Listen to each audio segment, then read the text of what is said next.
Hello and welcome to the Sister Series, the series where we go from your first purchase to your first 2,000 point army list and everything in between for the Sisters of Battle, also known as the Adepta Sororitas. In this video, we'll be taking a look at the different heavy support choices available to the Sisters of Battle, who have quite a few good choices out there. And to begin with, we'll start by looking at the most popular heavy support choice, being the Sisters of Battle Retributors. Each of these Retributors will cost you 12 points, and they come in a squad of 5 to 10, which includes their Sister Superior. And the Retributors have a very similar stat line to that of a regular Sister of Battle, with a 6-inch movement, a toughness of 3, 1 wound, a 3+ normal save, as well as an invulnerable save that they get from their Shield of Faith, and they have access to Axe of Faith and Sacred Rites. For weapon choices, they come armed with a bolt pistol and a bolt gun. So what sets the Retributors apart from the basic Sisters of Battle beyond their points cost? Well, the Retributors are a heavy weapons platform, and they're able to carry 4 heavy weapon choices within any squad size that they bring to the table. And their heavy weapons do rather well with their 3+ ballistic skill, as well as their special ability known as Storm of Retribution,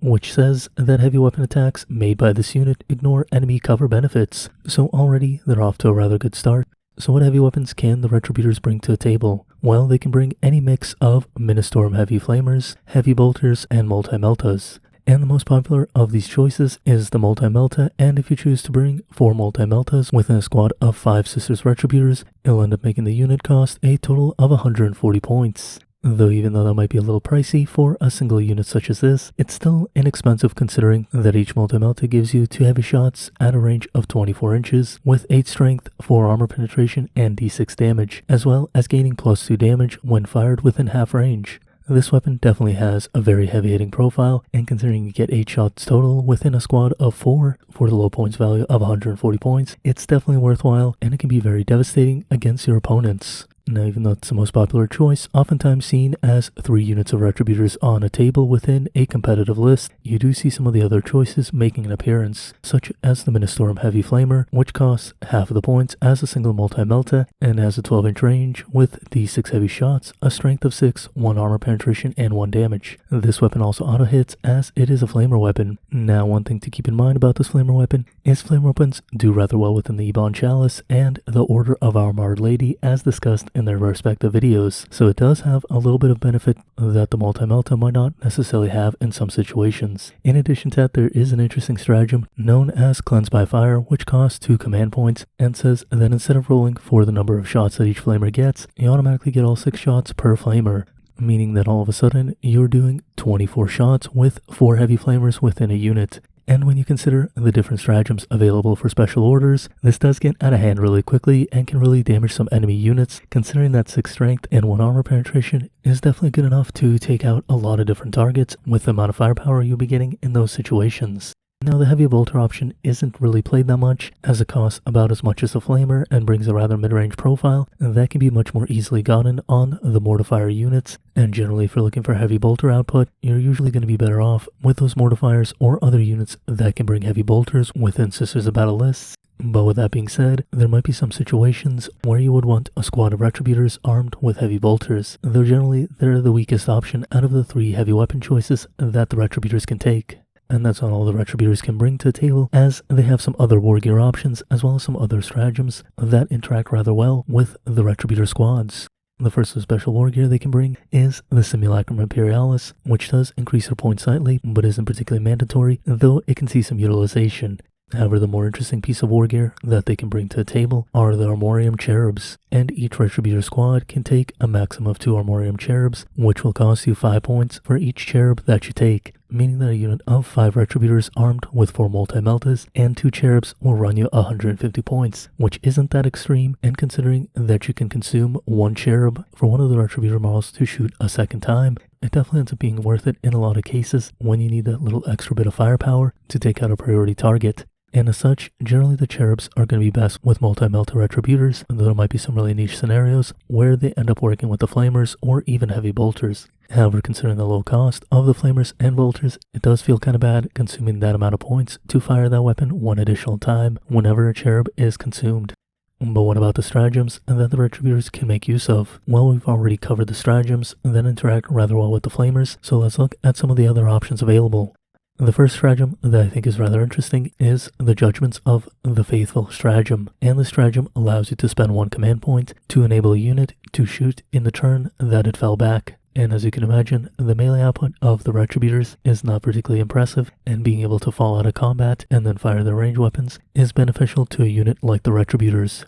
Finally, there's one other stratagem that the Retributors can make decent use of, this stratagem being the Holy Trinity, and the stratagem will cost you 1 command point to get +1 to your wound roll if a selected unit has a bolt weapon, a flamer weapon, and a melt weapon in the squad, as well as all those weapons having visibility against a certain target. Now generally, you're not necessarily going to mix different weapons within the squad, but the superior can take combi weapons, meaning that you can equip her with a combi flamer in a squad of multi-meltas and get the benefit to the wound roll when making attacks against a specific unit. And while this isn't something you'll necessarily use in every situation, it's definitely a stratagem that can have its benefits in different situations, and one that you should keep in mind as it can be rather useful in specific cases. And that pretty much wraps up the Retributors, who are an incredibly popular unit within the Sisters of Battle forces, as they can bring a devastating amount of firepower to the tabletop at a rather affordable points cost and be incredibly devastating against your opponent's forces. And considering that they're rather versatile, being able to be armed with incredibly heavy-hitting multi-meltas or the high-output Ministorum heavy flamers, as well as having so many different ways to increase the output of those different heavy weapons, it's no wonder why they're such a popular unit and they're so powerful within the Sisters' forces.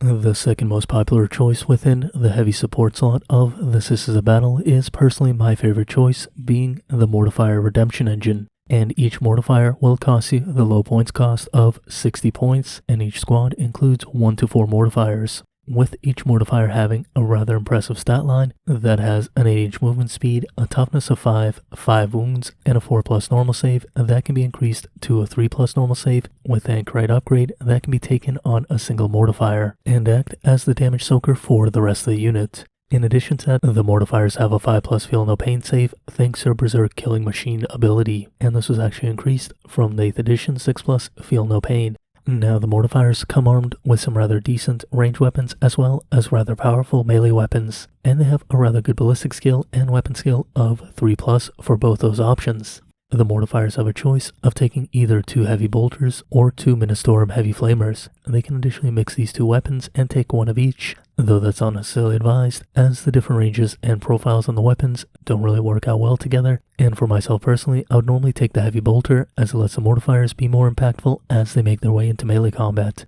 The one thing that I'll mention about that heavy bolter is that it's no longer treated as an assault weapon as it was within the 8th edition, but at least if you take the heavy flamers, you have the Cleanse by Fire stratagem now, so there might be more opportunity for the heavy flamers to see play. And don't forget that the Mortifier is a vehicle so it can shoot within melee combat. Now what about their melee weapons? They have 2 rather unique options that they can mix and match as they so please, but if they do mix and match those options to get the best of both worlds, they only have 4 attacks. However, if you double up on one of the options, you do go up to 5 attacks, which is rather relevant for the Mortifiers. And not only do they have a 3+ weapon skill, but they have the Zealot ability, which allows them to reroll the hit roll when they charge or are charged, which shows that they want to be within melee combat as much as possible, because while their range profile is rather decent, their melee is what really makes them stand out. The first of those unique melee options used to be the most popular one, but has seen a bit of a decrease within the 9th edition because it was a little bit nerfed going into the new codex. This option being the Penitent Flails, which utilize the 5 base strength of the Mortifier when making attacks and give it 2 armor penetration as well as 1 damage. And what really makes this weapon special is that it doubles the number of attacks, meaning that you get 8 to 10 attacks with each Mortifier when using this weapon, depending if you chose to take a Buzzblade or double up on the Penitent Flails. The biggest difference in this weapon from 8th edition is that in 8th edition it tripled the number of attacks, which was rather extraordinary and allowed the Mortifiers to put out an amazing amount of attacks that was unheard of in the past. In addition to that, it gave +1 strength, which definitely went a long way considering 6 strength is a major breaking point. So as a whole, this weapon has definitely taken a major hit going into 9th edition. The Buzzblades, on the other hand, have gotten a tiny bit better and have become kind of the default choice in most scenarios, considering that they give the Mortifier 3 additional strength, bringing up the strength total to 8, with 4 armor penetration and 2 damage a hit. So these were already seeing play in the 8th edition codex, despite how crazy the Penitent Flails could be, and now considering that the Penitent Flails have been brought down quite a lot, this option still retains its power and as such has become the most popular one. Now if those melee weapons weren't enough to entice you, the Mortifier has one other ability called Anguish of the Unredeemed. which says that if a model within the unit hasn't attacked and gets destroyed in melee, you roll a d6, and on a roll of 4+, it can make attacks at the end of combat before being removed as being destroyed. This means that there's a good chance that a Mortifier will still get to attack even if it's destroyed before it gets to make those attacks. This gives the Mortifiers a little bit of protection against enemy units that have fight first abilities or abilities that make the Mortifiers fight last, thus giving you the ability to actually take them out in revenge as they take out the Mortifiers themselves. And this is a pretty good segue into the different stratagems, as the Mortifiers have one stratagem that works in a bit of a similar way, this being the Final Redemption stratagem that costs 1 command point and says each time an engine of redemption is destroyed within melee, you roll a d6, and on a 4+, the attacking enemy model suffers d3 mortal wounds. Combine this with the Anguish of the Unredeemed, and all of a sudden an enemy destroying your Mortifiers within melee combat can be suffering quite a lot of damage in return. The one bad thing about this stratagem is that the Mortifiers used to have a more baseline ability that was similar to this one, so it is a little bit sad to see that one removed and this one taking its place. However, with that being said, the Mortifiers were probably a little bit broken within the 8th edition rule set, so all these different changes within the power level simply bring the Mortifier in line, and it still sees a decent amount of play.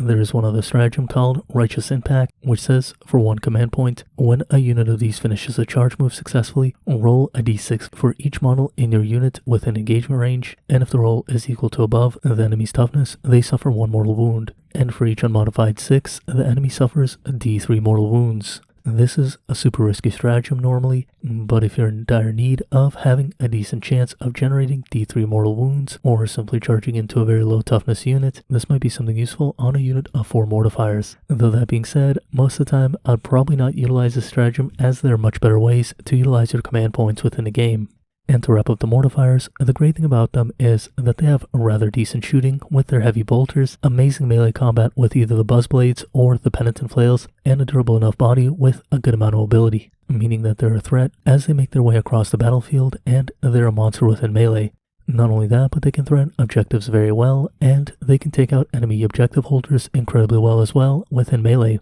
And if you're not sold yet, don't forget, the Mortifiers make for amazing screening units, as they can sit next to a unit of Retributors or an Exorcist Tank and shield them against melee threats, while still contributing with their shooting thanks to those heavy bolters. So all in all, the Mortifiers fill pretty much every role within the game, and they do it rather well for an incredibly low points cost of 60 points a Mortifier. Not only that, but even in terms of dollar cost, you get 2 Mortifiers within a box for a rather reasonable dollar price, which further adds to their appeal as they're a rather beautiful model, and once again, I think they're one of my favorite models within the game. After the Mortifiers, we have a unit that is very similar, being the Penitent Engine, which will cost you 55 points and can be taken in a squad of 1 to 4, similar to that Mortifier. Not only that, but it has a very similar profile with an 8-inch movement, a toughness of 5, 5 wounds, and a 4+ normal save, as well as a 5+ feel no pain save. However, that 4+ save cannot be improved like it can be on the Mortifiers. Not only that, but the Penitent Engine has a worse weapon and ballistic skill of 4+. As for the different weapon options, it has the option of both the Penitent Flails and the Buzzblades, just like the Mortifier does, as well as having the same 4 to 5 attacks depending on which weapons you choose, and the Zealot ability. Though when it comes to shooting weapons, it can only have the Ministorm Heavy Flamer and does not have access to the Heavy Bolter. Essentially, the Penitent Engine is a lighter version of the Mortifier, and this was the case in 8th edition as well, but now at least the Penitent Engine has a real upside thanks to its Endless Suffering ability that sets it apart from the Mortifier outside of the points cost, which would normally not make up for the slightly weaker stat line and the fewer options in terms of weapons. And the Endless Suffering ability says that this unit can advance and charge within the same turn and gets an additional 2 inches when piling in or consolidating. This ability actually makes the Penitent Engine a really interesting choice because, as I mentioned, the Mortifier does best within melee combat, and this allows the Penitent Engine to get within melee a lot quicker. That being said though, the Mortifier is not simply a melee threat, but rather a very versatile option that can play a lot of different roles within the game, and that's what really makes the Mortifier appealing to me in comparison to the Penitent Engine. Though at the end of the day, if you choose the Penitent Engine because you want more of a melee focused option, that's definitely a much more reasonable choice within 9th edition than it was within 8th edition. In addition to that, there are situations where you'll want additional Mortifiers beyond the maximum of 12 that you can take with an army list, as we saw within the second episode of the On the Fringe series. And if you're interested in checking out that list, which brought quite a lot of Mortifiers and Penitent Engines to the table, do check that out in the link in the description below. After the Retributors and the Redemption Engines, the Sisters of Battle forces have access to 2 different tanks within the heavy support slot, The first of those tanks being the Exorcist Tank, and the Exorcist Tank is a very pretty model with a big organ-like missile launcher on the back of the unit. And each Exorcist Tank will cost you 150 points baseline, giving you a profile that has a 12-inch movement, a toughness of 7, 11 wounds, and a 3+ normal save, as well as a Shield of Faith, Axe of Faith, and Sacred Rites. The Exorcist also has a 3+ ballistic skill that degrades to a 5+ ballistic skill as it gets bracketed, meaning that it has a variable profile like most vehicles do. And no matter which primary weapon systems you take, the Exorcist comes with one heavy bolter baseline in its kit. Now speaking of those optional weapon systems, let's take a look at the two different options you have for the primary weapon system of the Exorcist. The first of those weapon system is the one that comes baseline at those 150 points, being the Exorcist Conflagration Rockets, which have 3d6 heavy shots at a 48-inch range with a strength profile of 5, 1 armor penetration, and 1 damage, as well as being a blast weapon and ignoring cover benefits of the enemies it targets. This is an okay and all profile, being sort of a flamer at an incredibly long range, but not automatically hitting the target like a flamer would, and having a lot more shots than a flamer would as well. That being said, I don't think this is normally a profile that this is a battle need, as they have so much access to different heavy bolter options, meaning that they can usually find better options for this kind of thing. And even though this first option would not entice you to bring an Exorcist Tank to the table, the second option is definitely much more appealing, this being the heavy-hitting Exorcist Missile Launcher. And if you take the Exorcist Missile Launcher, it'll bring up the cost of this individual tank to 180 points, making it a rather expensive choice. However, this missile launcher gives you 3d3 heavy shots at a range of 48 inches with a strength of 8, 2 armor penetration, and d6 damage. Essentially, this missile launcher functions as a pseudo multi-melta gun that has double the range but loses out on +2 damage and some armor penetration. And as such, when you bring this tank, you have to consider, is it worth it to essentially have on average 6 multi-melta shots at the extended range as opposed to the Retributors, and in many cases that might be a trade-off you're willing to make for the more durable profile of the Exorcist Tank and the significantly longer range of the missile launcher profile. And a couple other things to consider about the Exorcist is that it has a special stratagem known as the Devastating Refrain, which for 2 command points allows the Exorcist to ignore line of sight for 1 turn.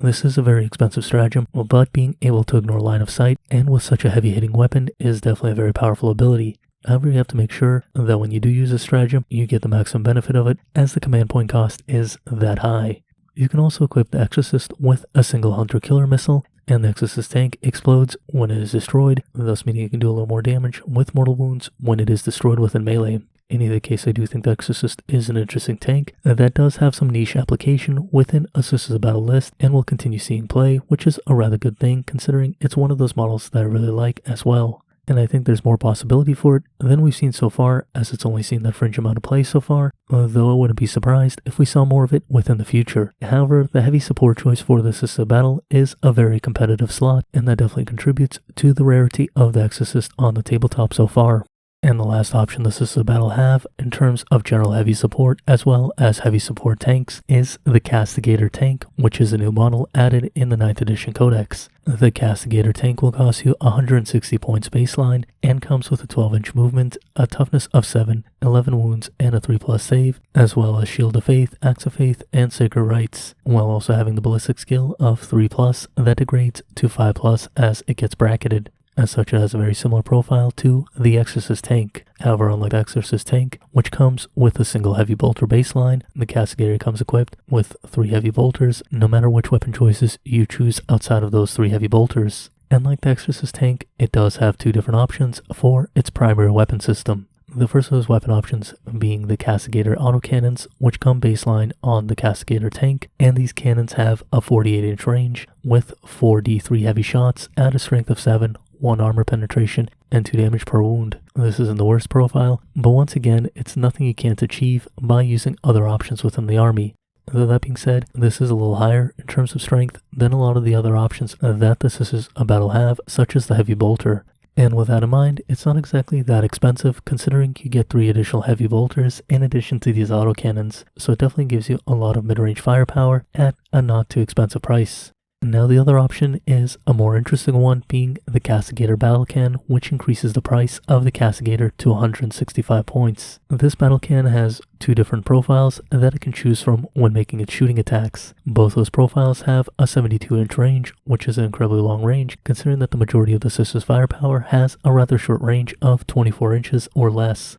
The first of these profiles is the Sanctified profile, which gives you d6 heavy shots with a high strength of 9 and 3 armor penetration, as well as 3 damage per wound, and this is a blast weapon. This is actually a rather heavy hitting profile at a rather long range. The other profile that has is the Lightweight Pyre Shell profile, which gives you 3d3 heavy shots with a strength of 6, 1 armor penetration, and 1 damage, as well as ignoring enemy cover benefits, and it also has the Blast profile. As such, if this vehicle gets stuck in combat, this weapon does make it a little harder to fight your way out of that combat, but don't forget the Castigator has 3 heavy bolters to help itself fight out of combat. And with all of that being said, I do think the Castigator has a little bit more potential than people have realized, as it does have an incredibly long range with a rather heavy hitting profile when armed with that Castigator battle cannon. And I have to give a lot of credit to Mitch from the Sisters Act podcast, who I had on my show, as he's the one who brought this up initially. And the more I think about it, the more I kind of like the Castigator, as it definitely isn't that expensive for the amount of firepower that it brings to the table. As such, I think this might be a little bit of a sleeper unit, although with the amount of multi-meltas and other options that the Sisters of Battle have, it definitely has an uphill battle. However, having the ability to threaten units 72 inches away is actually rather good, especially when you consider how heavy that Sanctified profile can hit. And as always, if you've enjoyed the content, like and subscribe, as it really does help the channel out. And if you get the opportunity, please do share the channel, as that not only massively helps the channel, but also helps the people who may discover it and benefit from the content. I would also like to give a quick shout out to my patrons. You guys are awesome people. Thank you very much for supporting the channel. And regardless if you're a patron or not, thank you for watching and have a great day.